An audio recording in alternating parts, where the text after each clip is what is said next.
Wak. Wak. Wak buat apa tu? Saya tengah pecahkan arang. Sekarang.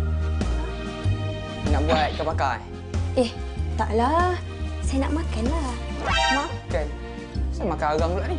Saya mengidam baby teringin nak makan. Tak payah, awak tu putih, saya putih. Nanti baby tu hitam pula. Awak ni sejak mengandung makan benda pelik-pelik lah. Alah, tak apalah. Biarlah saya makan. Bak sini tak payah, tak payah.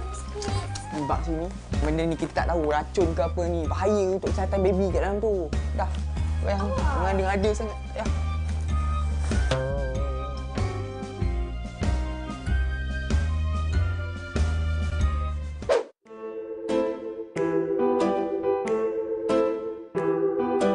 Awak nak buat apa tu?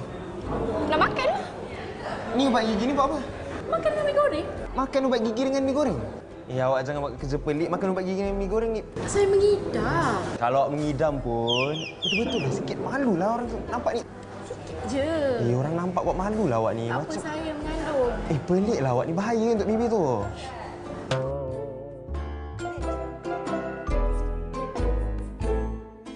Medium ke?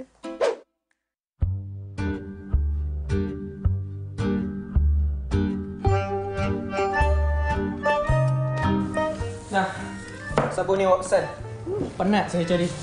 Rata tu. Susah betul jumpa.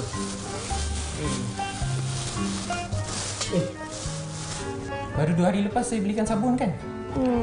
Tapi dah habis dah sabun tu. Dah habis? Apa awak buat?